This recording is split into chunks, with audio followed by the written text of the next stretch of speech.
February 1999, Yosemite National Park.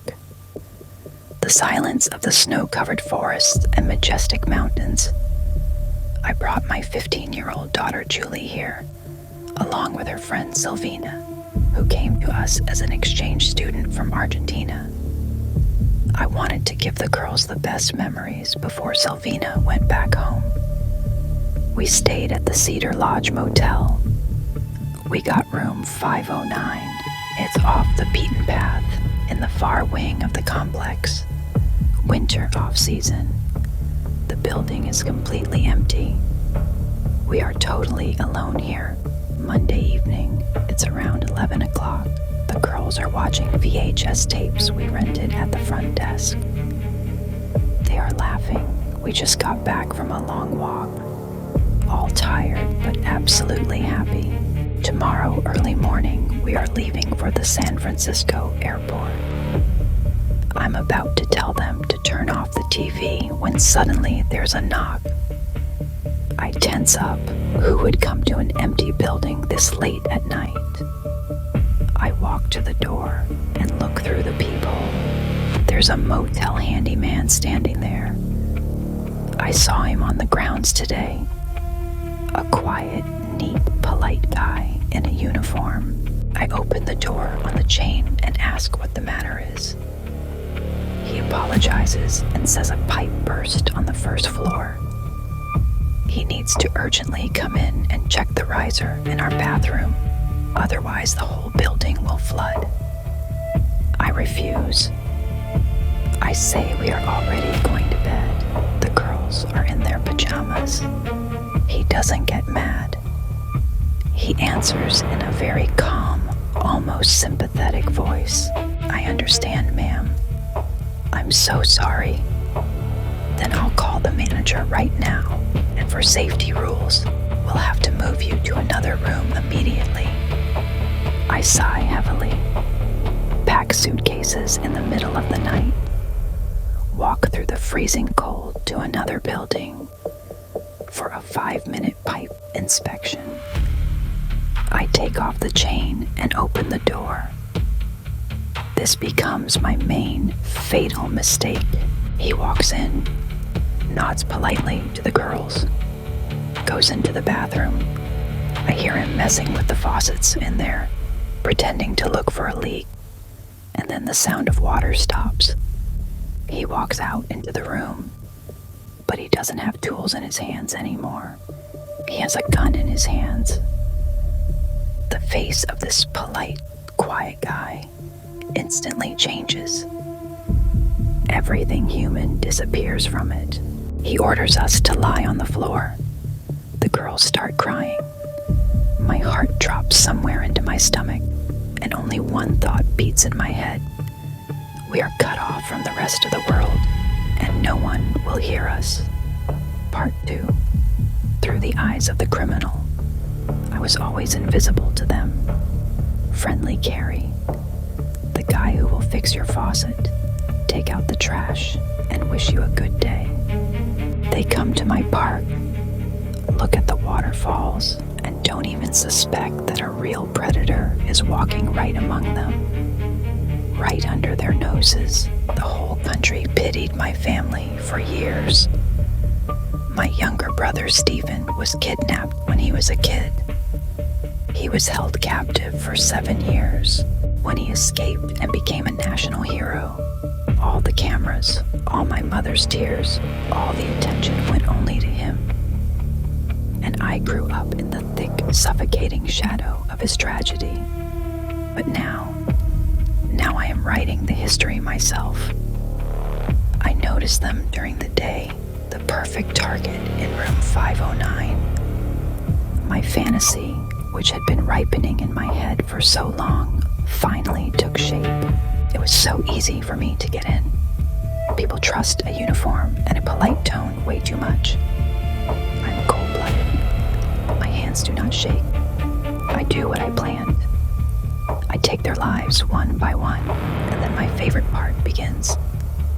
The game with the investigation. I know how cops work. I watch crime shows. I methodically erase all the evidence in the room. I purposely soak the towels in the bathroom. Let the police think they took a shower in the morning and left safely on their own. I drive their car 100 miles away from here and burn it to the ground. And then I make a brilliant move. I find some kid on the street and pay him a couple of bucks to spit in a cup. I seal a mocking anonymous letter with his saliva and send it to the FBI. Let the best minds in the country look for a Hispanic male whose DNA was left on the envelope.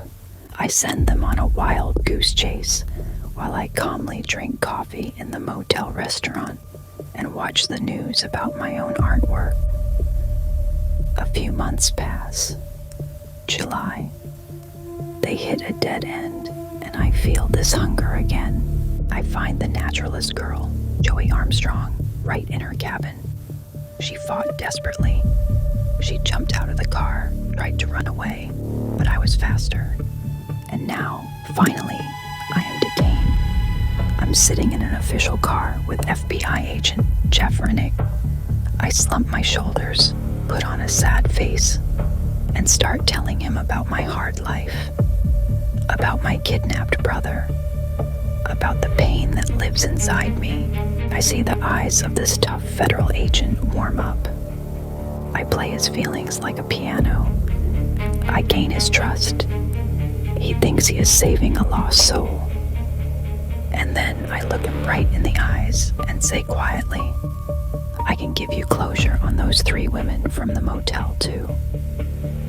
I see the color drain from his face. I see him freeze in horror, realizing who is sitting next to him. And it's magnificent.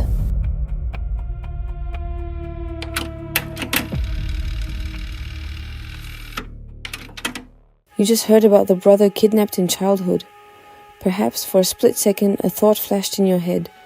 There it is. Childhood trauma. A broken family. He became a monster because he suffered from a lack of attention and grew up in unbearable conditions. This is exactly what Cary Stayner wanted to achieve while sitting in the car with the FBI agent. He used the real terrifying tragedy of his brother as a psychological shield, as an excuse for his own darkness. We want to believe that monsters are not born, that the environment breaks them. But let's face the truth. Stayner was not a broken victim of circumstances. He was a highly intelligent, calculating sadist who enjoyed his superiority. Remember the details of his crimes. He put together a kidnapping kit in advance. He bought someone else's saliva to forge DNA on an envelope, an unprecedented level of criminal foresight and forensic countermeasures for 1999. He masterfully manipulated Carol Sun's trust to enter the room without breaking in. He faked remorse in front of the detective only to enjoy the bombshell effect of his confession. This is not the impulse of a sick or offended person. This is a cold-blooded, diabolical chess game in which people were just pawns. Historical background and dry facts.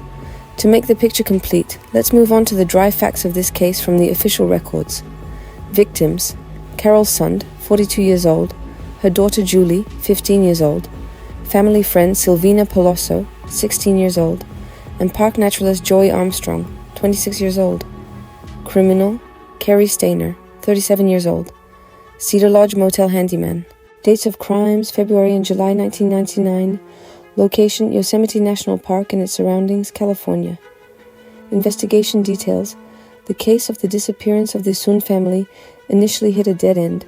The letter with fake DNA and Carol's planted wallet successfully sent the FBI on a wild goose chase. At one time, the main suspects were 2 local criminals who even gave false confessions. The case only got off the ground after the murder of Joey Armstrong in July. Tire tracks at the crime scene and witness testimonies led the police to the blue International Scout SUV belonging to Stayner. Interesting fact, Stayner was not arrested in a maniac's lair, but at the Laguna del Sol nudist resort, where he calmly went to relax after the brutal murder of Joel. Trial outcome. In 2002, Cary Stayner was found guilty on all charges. He was sentenced to death. To this day, he remains on death row in the famous San Quentin prison in California, awaiting execution. You are on the Victim Path channel. Our path is an attempt to understand the darkness without becoming a part of it. If you like this episode and how we dive into the psychology of crimes, destroying stereotypes, be sure to support the video with a subscribe and a like.